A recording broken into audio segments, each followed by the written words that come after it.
Hey everybody, what size area rug do you get? Well, today you will learn in these next few minutes more about what size selection you need and also how to avoid costly mistakes like the postage stamp look and other missteps when you're selecting these large and pretty important purchases for your decor, if I say so myself. So hi everyone, and welcome back to Design Beyond the Visual.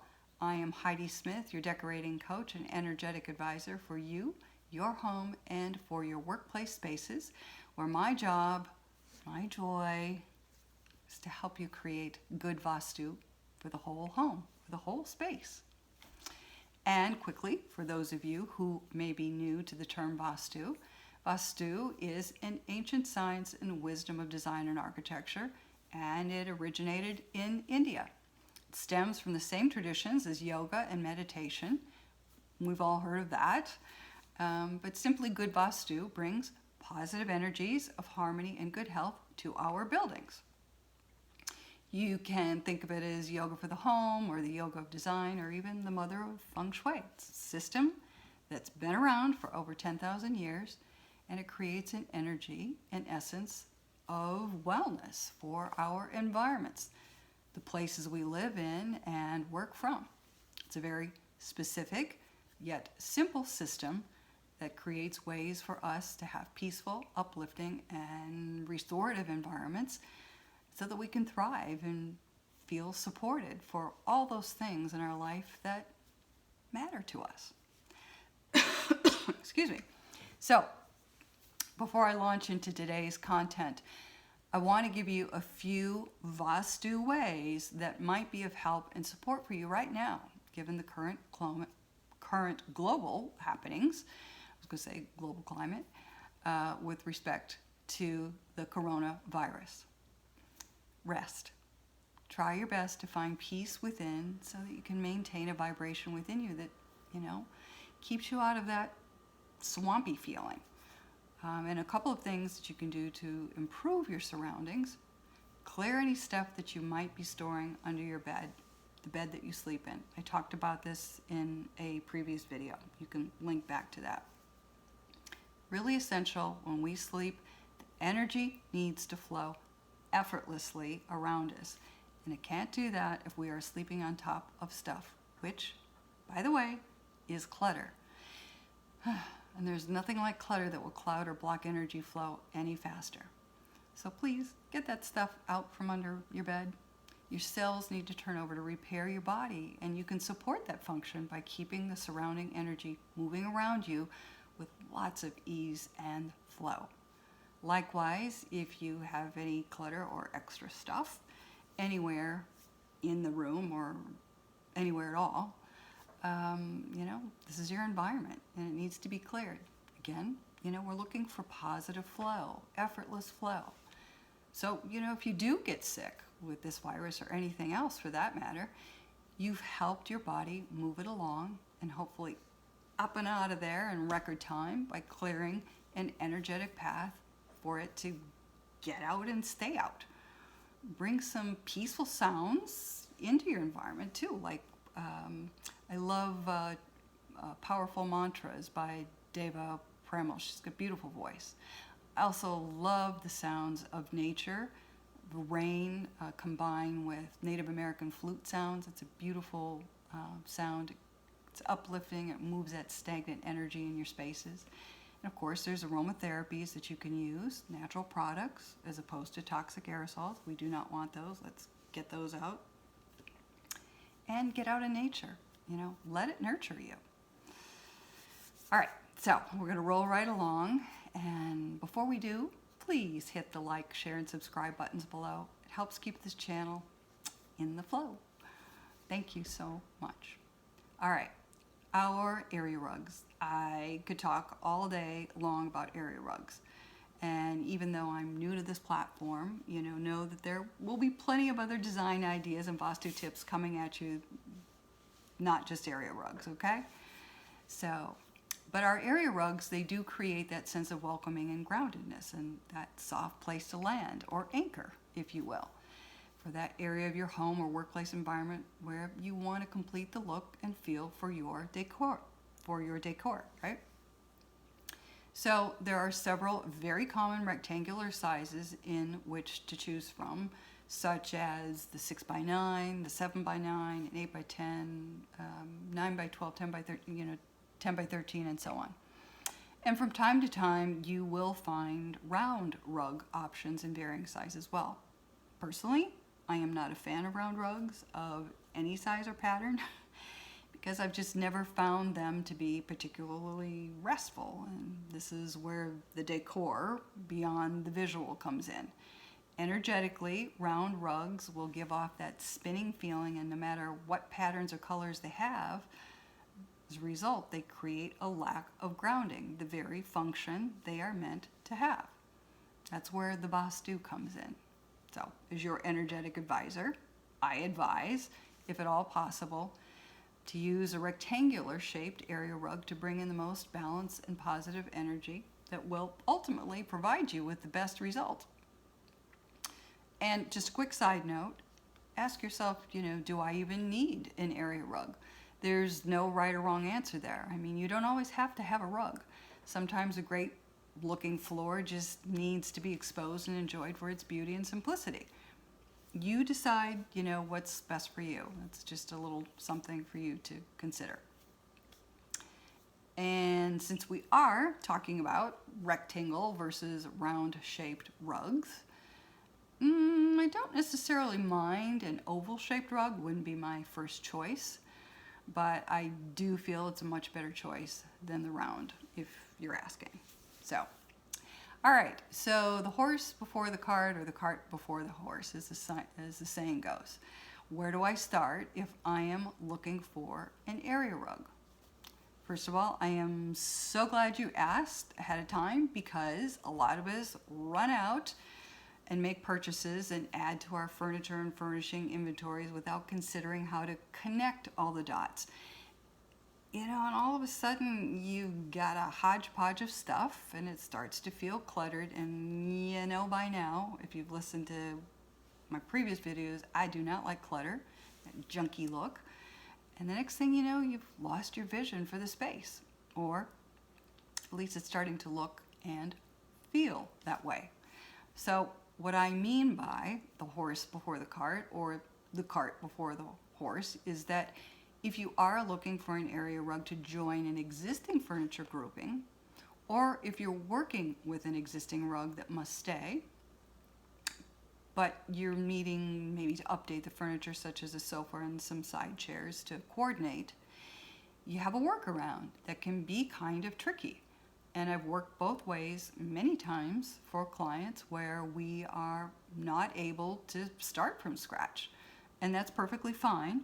But just know that if that is true for you, slow down for a minute and get a plan in place before running out to the store, or willy-nilly online ordering starts to take over your life.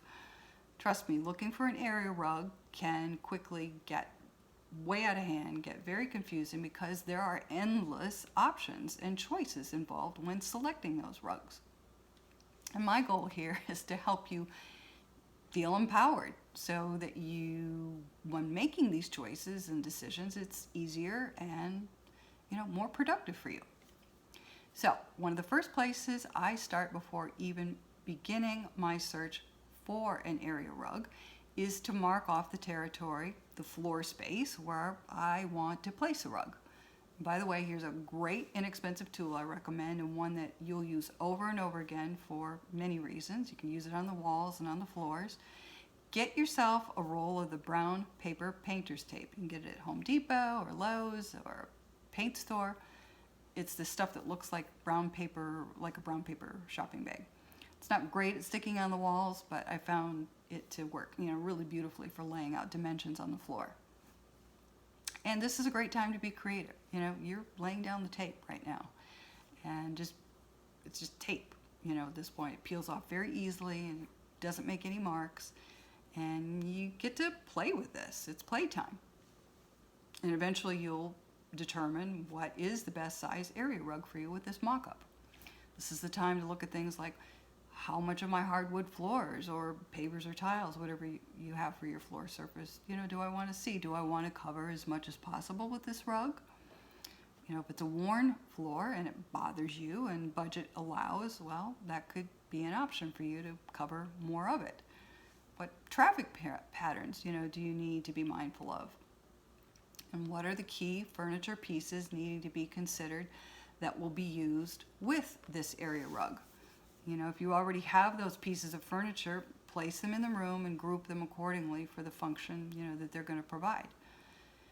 And just a quick side note, when creating groupings for conversation purposes, all right, make sure the furniture is snug but not tight, with good breathability. We want to allow, again, for that positive energy flow. In other words, we don't want the pieces to be crammed together, but we for sure don't want the furniture having that scattered feeling where you have to shout across the room to be heard by one another. Sorry, Grandma.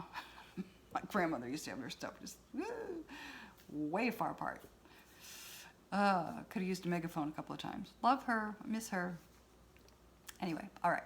So the takeaway here is, before deciding on which area rug to fall in love with, get the size narrowed down first. And here's why you want to do this in this order. If you start out and you fall in love with the rug and then you go to measure, you may find that rug you've fallen so hard for doesn't come in the size that you need. So really, wouldn't it be better to know what size rug you need before starting your search? Because right away you can just eliminate stuff. There are a myriad of rug choices out there, but why not start out feeling secure, knowing what size you need is available to you, so that it doesn't become one of those things that impedes the process. So I've been both the bearer of that disappointment, by the way, and the observer. So at the beginning of this video, I mentioned the postage stamp look. Here's how you can get it with an area rug, and here's why you don't want it. So imagine you have grouped your selected pieces of furniture, and they're sitting around the perimeter of your area rug versus on the area rug. That's your how to achieve the postage stamp look, by placing furniture around the rug. And why that doesn't work is because the rug looks too small, probably because it is too small, and it's lost its primary energetic function, which is to create a connection to the furniture and ground the room so that we are drawn into the space with the desire to be in the space and have a space that basically makes us feel good. And having that postage stamp look, well, it's going to feel and look fragmented. And that doesn't bode well for productive conversations, where when we lack that cohesion a room needs to provide, we will, quite likely, in my experience, won't even be drawn into a room that doesn't make us feel good. And you don't want that. Yes, it's about the aesthetic and it is about the function, but it's much more than that. I'm recommending you consider, when making decorating choices and decisions, you consider the energy. What is the energy that's being created? Is it a feeling that enhances the space and makes it feel inviting, or hinders the space where you just don't want to spend any time there? We want to ensure we are using our homes or spaces to their full potential so that we feel supported and uplifted for our day-to-day lives. And another key point you'll want to consider when determining the size of your area rug is the traffic pattern. Are there any multiple entry points, exit points? For example, do you have to allow for access between a kitchen and living room, or a porch, or cabinet doors opening and closing? Is the rug size going to impede access, to any of those areas? Those are really important things to consider beforehand. So think about it for a minute. If you're needing a path for navigating, for example, between a front door entry point through the living room and onto a kitchen, well, that's a heavily walked pathway. So you definitely don't want a rug that has captured the space in such a way where you're walking through this passageway with sort of 1 foot on and 1 foot off, No, you don't want that. It's very awkward navigating this. And again, yeah, you are going to feel it every time, whether you're aware of it or not. And it ends up not being a pleasant experience energetically. It's like your own version of the Leaning Tower of Pisa. You're going to be one off, one on, It's fun to go visit that, but not necessarily, well, not right now anyway, but not navigate it, I'm just saying. And my favorite size area rug for those of us like myself who have relocated many times throughout the years and are living with a smaller footprint in your rooms is the 6x9 size rug. Even a 7x9 would work nicely, again, rectangular. And the reason for this is the size is very easy to transport. It fits into most room sizes, and I found it to work well with traffic patterns. Plus, it creates that nice cozy grouping for your furniture and furnishings we've talked about.